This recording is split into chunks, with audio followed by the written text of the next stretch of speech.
I understand, and I didn't hear you very clearly. We are an advisory board, but we still can advise.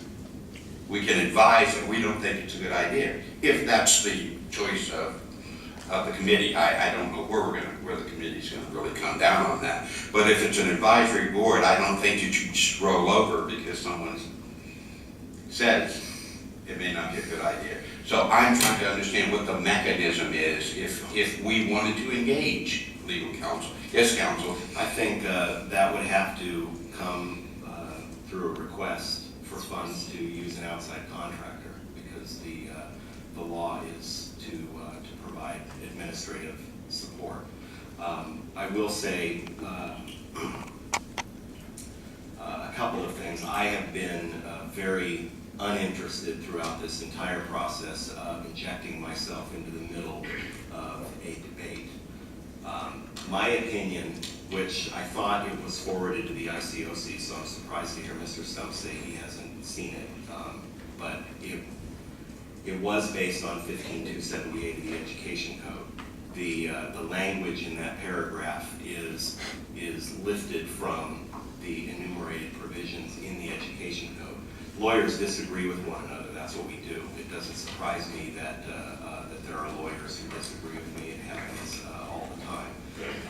So there's certainly a legal debate, and there's enough ambiguity in the Education Code to allow for reasonable people to differ, acting in good faith. The other thing I want to emphasize is that my opinion, as it's stated in it, I said on a second and related note, I don't consider the political aspect of this to be completely separate from the issue, the more general issue of the role and responsibility of an ICOC as laid out in the Education Code. And the focus, as I indicated in my opinion, on the word independent. This is a raging political debate, and there's a concern there as a legal entity that acts independently.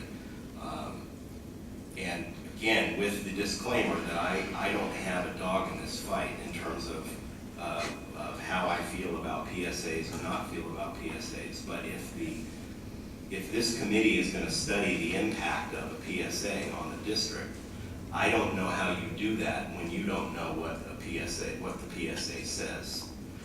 If you want reports on both sides of the issue, Notwithstanding, if we don't know what a PSA says, I think I've heard though that the direction from the board is to go forward with a PSA. Am I correct? correct, but they're not all the same. But on one hand, you're telling me we don't know what it is, and the other hand, you're telling me to go forward.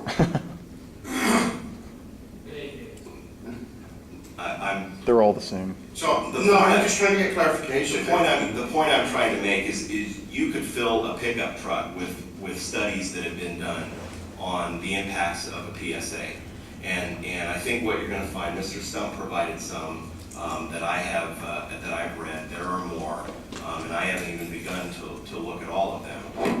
And the opinions. Jim, you're going to have to hang on because you made the motion. So I'm trying to explain where I'm coming from in terms of my opinion and the use of the rear view mirror aspect and the statement when I said that the issue at the end, this is especially true when the ICOC lacks information about the actual expenditure of Proposition S funds in the San Diego Unified School District under a possible project labor agreement that doesn't even exist yet. Because I do think, in my opinion, you did render an opinion to the ICOC when you kind of told us to stay out of it. That was my interpretation. Yeah, let me be clear. I don't need to paint you. That was my interpretation of what you said. Am I correct? That was my opinion, yes. Okay. Yes. Jim, I know you have to leave, so the motion is on the floor. Yeah, I think he stated it, and it has been seconded. Any additional discussion? Okay. You know, Now, you, my- sorry, my I just level- got that in there. My level of comfort about deciding whether or not for the ICOC to make a finding isn't strong at the moment. After it's gone to a committee, and the committee actually, I've never seen a PSA. I have no idea what they are.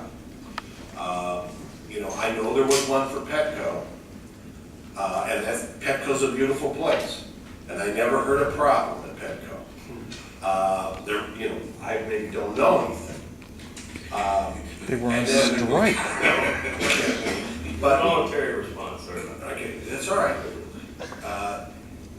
So, and I am very concerned, given the local economy and the economy in this school district, that any agreement have a local hiring rule, an SDUSD hiring rule, because our people need jobs, not any other place. You know, let them look out for themselves. So, you know, if the motion is, let's have the committee start looking at this and get on it right away, well, I maybe can support that. But if it's already determining that I'm going to make a recommendation to the board before I've studied anything in detail, I can't support it. That's my problem. So I'm willing to have it go to a committee. Should I reread my motion? Yeah, go ahead. Because it says, before the ICOC conduct a full investigation, which could be by subcommittee or by the whole ICOC committee, of the potential effect of a PSA. That's right. Not, you know, here's just the effects that we think could happen if there's a PSA on construction project costs. Prior to the school board proceeding with negotiations to adopt or negotiate an agreement on the PSA, whatever you want, you know. I guess you gotta be real specific when you make a motion or something, you know. Yes. And just, so now the part I don't, is we have no control when they're going to do something and whether our work is going to be completed. So, you know, this might But they be, can proceed without us, but we can say that this is what we believe. Right. But until we actually see the language of the PSA that's under consideration, how do we know what the impact is going to be? I mean, they're not all the same. Yes, they are. Well, so they have, the labor unions have submitted, here's our suggestion. Should we start with that? That's right. Well, I thought it was a negotiation, so I'm assuming that the Yeah, school well, board would negotiation, respond. Somebody submits something and somebody counters that. So somebody has submitted something, so the negotiations have started, in my opinion. That's how negotiation starts. I send you a contract and you say, I don't agree with these 10 terms. No, are you saying that we should be part of the negotiations? Is that what you're saying? No, we See, should I don't understand the potential costs. No, I understand that. I mean, right now, there is no agreement to determine what the cost is going to be on that agreement. There's nothing in front of us. And that's where I'm having my problem. And if I can add, I think I can add this without stepping too far. The board and staff has been hard at work putting together a project stabilization agreement. It is not the one that they provided to us. We didn't start with that as a template. And so if you study that document, I can't tell you whether there will be a PSA and what it will finally look like, but I can tell you that the starting point for us is not going to be that document.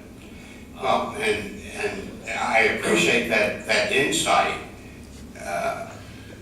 I think one of the things that we're dealing with here is indeed the unknown. You know, because I didn't even recognize that until you just said that, you know, you guys I are, thought they hadn't begun negotiations. if you say you're gonna have something by the end of the month, then you've got to be pretty far along. Mr. President, I just have a point of order. Sure. The subcommittee for governance made a ruling or a recommendation that if we reached a time boundary and exceeded the 2-hour period, you would vote simple majority to see if you wanted to continue this. Yes, we sure did, because I was the one that said 6 o'clock. So Would we like to continue the discussion, or I would we? move that we extend the time.